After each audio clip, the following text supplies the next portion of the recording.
யாழ்ப்பாணத்தையும் யாழ் பல்கலைக்கழகத்தையும் உலுக்கி போட்டிருக்கிறது ஒரு பெண் விரிவுரையாளருடைய படுகொலை சம்பவம். குறித்த பெண் விரிவுரையாளர் காணாமல் போயிருந்ததாக செய்திகள் வெளியாகி இருந்தது. தயாளினி திலீபன் என்கின்ற சித்த மருத்துவ பீட விரிவுரையாளர் காணாமல் போயிருந்தார். 3 நாட்களாக அவரை காணவில்லை.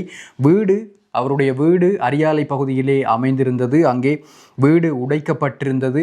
அந்த வீட்டிலே இருந்த கார் காணாமல் போயிருந்தது. அத்தோடு அவருடைய மகளும் காணாமல் போயிருந்தார். இது தொடர்பாக ஆரம்ப கட்ட விசாரணைகளில் வெளியாகி இருக்கக்கூடிய தகவல்கள், அந்த மகளுக்கு ஒரு காதலன் இருந்ததாகவும், குறித்த காதலனோடு மகள் சென்று ஒரு வங்கியொன்றில், கிளிநொச்சியிலே இருக்கக்கூடிய ஒரு வங்கியிலிருந்து ஏடிஎம்மில் இருந்து பணம் எடுத்ததாகவும் ஆரம்ப கட்ட விசாரணைகளிலே தெரிய வந்திருந்தது.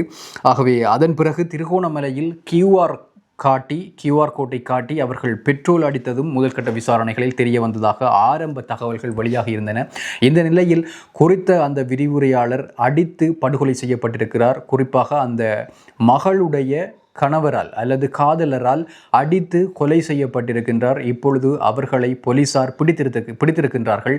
திருகோணமலையிலே வைத்து அவர்களை பிடித்து யாழ்ப்பாண போலீஸ் நிலையத்திற்கு அழைத்து வந்து தற்பொழுது மேலதிக விசாரணைகள் இடம்பெற்று கொண்டிருக்கின்றன.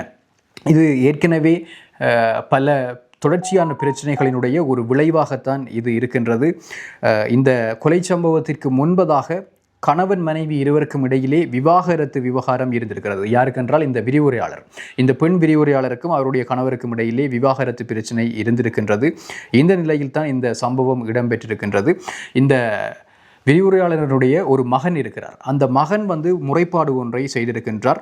அதாவது தன்னுடைய தாயையும் தனது தங்கையினுடைய கணவர் கடத்தி சென்றதாக யாழ்ப்பாணம் காவல் நிலையத்தில் மகன் முறைப்பாடு செய்திருந்தார். இது குறித்து விசாரணைகள் செய்வதற்காக போலீசார் அரியாலை பண்டியன் தாழ்வு பகுதியில் அமைந்திருக்கின்ற அவர்களுடைய வீட்டிற்கு சென்றிருந்தார்கள். அதாவது கொழும்புத்துறை அரியாலை அந்த பகுதியில் இருக்கக்கூடிய பண்டியன் தாழ்வு என்கின்ற ஒரு இடம். அங்கே வீட்டினுடைய ஓடு கழற்றப்பட்டு கயிறு மூலமாக வெளியேறியதற்கான ஆதாரங்கள் முதற்கட்டமாக தெரிந்திருந்தன. அதேபோல் தலைமுடி அறுக்கப்பட்டிருந்த ஒரு ஆதாரமும் அங்கே கிடைத்திருந்தது. இந்த நிலையில் காவல்துறையினர் விசாரணைகளை முடுக்கிவிட்டிருந்தார்கள்.